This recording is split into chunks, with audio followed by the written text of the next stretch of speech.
Good morning, students. Good morning, teacher. Okay, so I hope you had a good time. Yeah. Yes, in your weekend. So today we are going to study the components of a computer system. Okay. Yeah.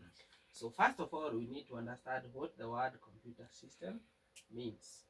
A computer system refers to the grouping of a computer and its devices for the input and output of data.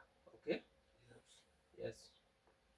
So we are going to study three components of a computer system, and the first components are called the physical components. Okay, Yes.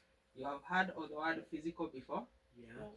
What kind of physical feature or what kind of physical thing do you see here? Teacher, I see a screen. You see a screen, A mouse. a mouse, and also a keyboard there. Yes. Yeah.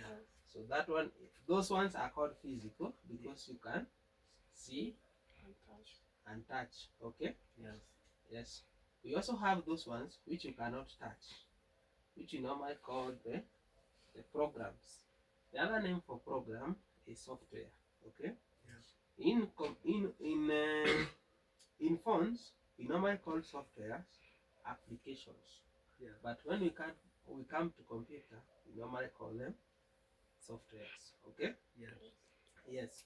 So those ones they are used to operate a computer. So what kind of software have you ever used in your computer? Windows. Windows. That is good. Yes. You have used Microsoft Word. Have you ever heard of the word Microsoft Word? Yeah. Yes. Have you heard of Publisher? Yes. Excel. That is good. Uh-huh. Another one, PowerPoint. Have you heard? No. No. So we shall study those ones. Okay. Yes. So those ones are called softwares. And softwares are used to operate a computer. So a computer is normally operated using what we call programs. And programs, we are calling them again. The other name for program is software. Okay? Yes. But when we come to the phone, we normally call those softwares and programs in computers as when we use the phones, we normally use the word application. Okay? Yes. So we shall study more about application because we have two types of applications. We normally have what we call application software, and also we have what we call the operating system. Okay. Yes.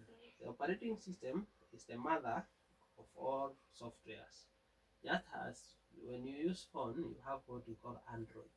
You have what we call Android, and then on top of the Android, you can now be able to install other programs which are calling the application programs. Okay. Yes.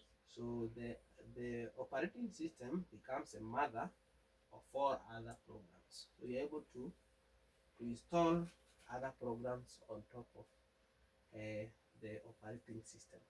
So that one is about softwares. Then we have what we call the physical components of a computer. Okay. Yes.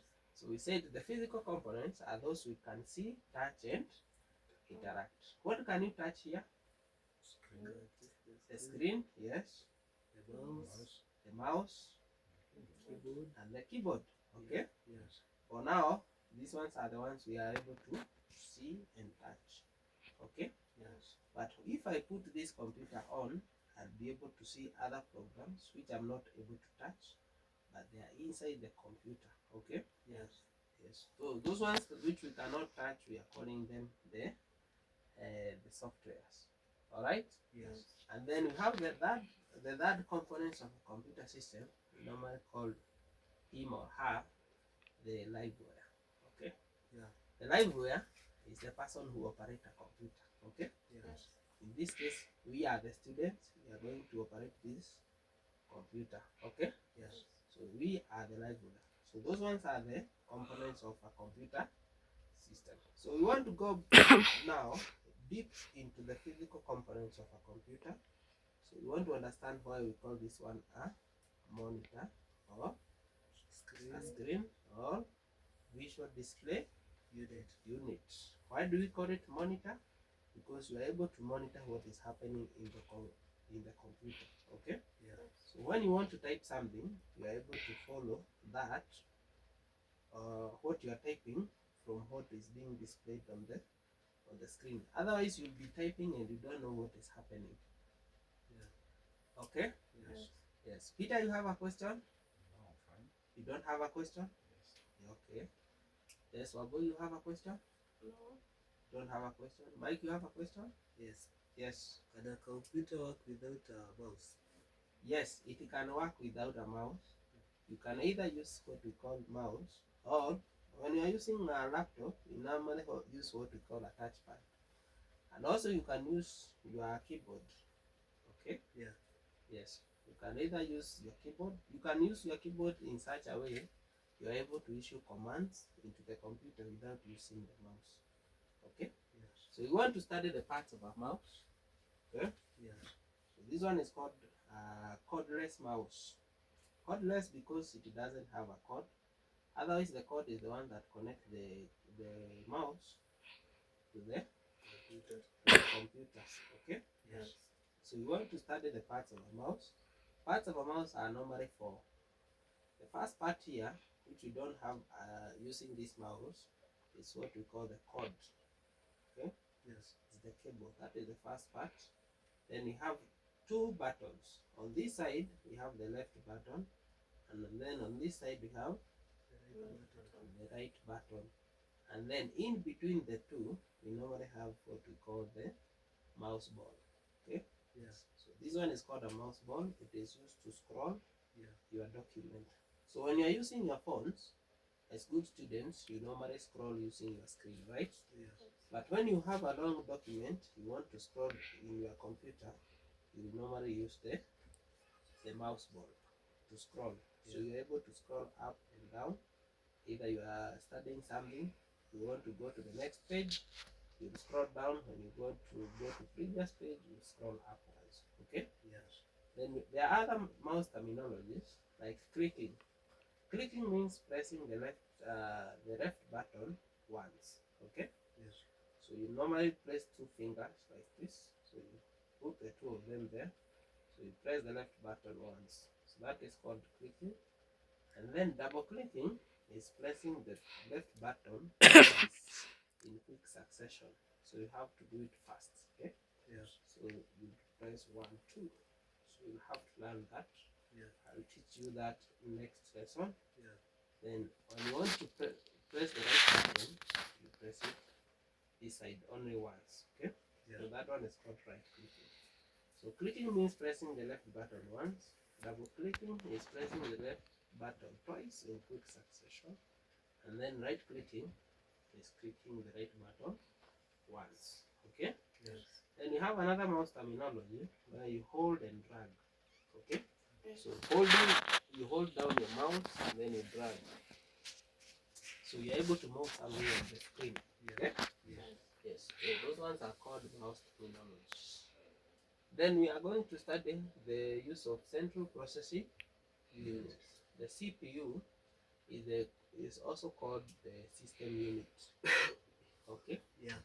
The CPU is called the system unit. You can use it. The CPU is like the mother, or you can call it the brain of the computer. Yeah. It is where every processing takes place. Okay? Yes. Just like in human body, we have the brain. Also, in the computer, we have a brain of the computer, which is the central processing unit. So everything happens inside that central processing unit.